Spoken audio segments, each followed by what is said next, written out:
शेतकरी बांधवांनो, सध्या एप्रिल महिना चालू झालेला आहे. पावसाळा सुरू होण्यासाठी अजून जवळपास 2 ते 2.5 महिन्याचा अवधी आहे. या पावसाळ्याच्या सुरुवातीला तुम्ही नवीन फळबाग लागवड करायचा जर विचार करताय तर हा व्हिडिओ खास तुमच्यासाठी आहे. नवीन फळबाग लागवड करण्यासाठी शासन शेतकऱ्यांना देते 100% अनुदान. नवीन फळबाग लावताय तर मग शासकीय अनुदान पण घ्याच की. आणि ते अनुदान मिळवण्यासाठी काय करावं लागतंय? थांबा मी कशाला आहे मग? तर शेतकरी मित्रांनो, आजच्या व्हिडिओमध्ये आपण 100% अनुदानावर फळबाग लागवड करण्यासाठी आपणास काय करावं लागेल, यासाठी अर्ज कसा करता येईल, अनुदानातून कोणत्या फळबागांची लागवड करता येईल, या अनुदानाचा लाभ घेण्यासाठी आपण पात्र आहात का, या सर्व गोष्टींची माहिती आपण आजच्या व्हिडिओमध्ये घेणार आहोत. तर नमस्कार शेतकरी बांधवांनो, मी प्रमोद आणि तुम्ही पाहताय आपल्या सर्वांच्या हक्काचं प्लॅटफॉर्म माझा सातबारा. सुरुवातीला आपल्याला फळबाग लागवडीसाठी कृषी विभागाकडून राबवल्या जाणाऱ्या योजनांची थोडक्यात माहिती आपण घेऊयात, जेणेकरून आपण कोणत्या योजनेतून अर्ज करू शकतो हे तुम्हाला समजेल. अनुदानासाठीची पहिली योजना महात्मा गांधी राष्ट्रीय ग्रामीण रोजगार हमी योजना. या योजनेच्या नावात सध्या बदल केला असून याचे नाव विकसित भारत ग्रामीण रोजगार आणि जीवनिका मिशन असं करण्यात आलेलं आहे. तुम्ही तुमच्या वडीलधारी लोकांकडून हे ऐकलं असेल की दुष्काळाच्या काळात आम्ही रोजगार हमीच्या कामावर जात असायचो आणि त्यावर आम्ही त्यावेळचे दिवस काढले. त्यावेळी या योजनेमधून मोठमोठे पाझर तलाव, माती नाला बांध किंवा इतर पाणी अडवण्याची अनेक कामे केली जात असायची. तीच ही योजना आहे. या योजनेचे नाव विकसित भारत ग्रामीण रोजगार आणि जीवनिका मिशन असं केलं आहे. पण आपल्या शेतकरी बांधवांना सहजरित्या समजावं म्हणून या योजनेचा उल्लेख या व्हिडिओमध्ये मी फक्त रोजगार हमी योजना असाच करणार आहे. तर मग या रोजगार हमी योजनेमधून फळबाग लागवड कशी करायची, या योजनेच्या अनुदानाची थोडक्यात आपण प्रक्रिया समजून घेऊया. तर आपल्या शेतामध्ये जॉब कार्ड धारक मजुरांकडून फळबागेची लागवड करून घ्यायची. मग यामध्ये आपण त्या मजुरांकडून खड्डे खोदणे, रोपांची लागवड करणे, खतं देणे यासारखी सर्व कामं करून घ्यायची. या मजुरांच्या मजुरीचे पैसे हे शेती मालक देणार नाही, हे लक्षात घ्या. तर या मजुरांचे पैसे शासन वेळोवेळी त्यांच्या बँक खात्यावर जमा करते.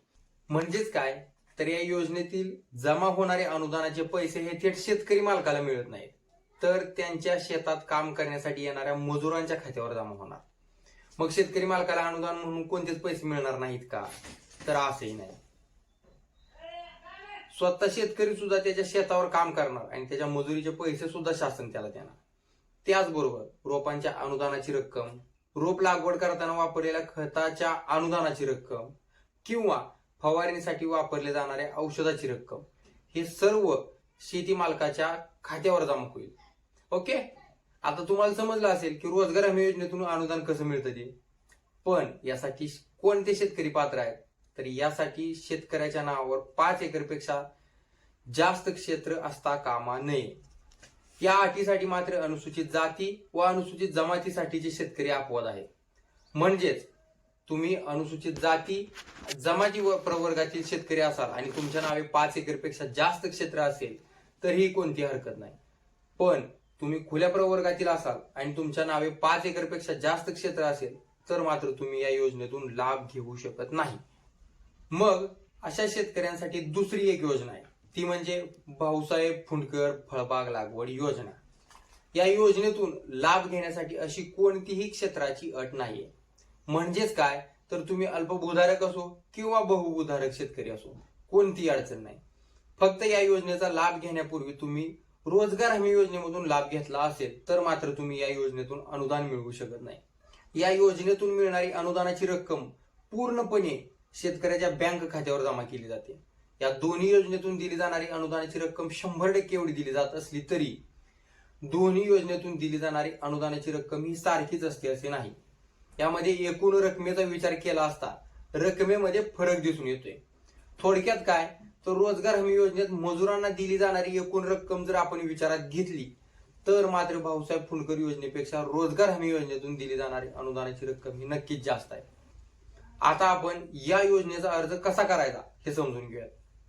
पहिल्यांदा आपण रोजगार हमी योजनेचा अर्ज कसा करायचा समजून घ्या.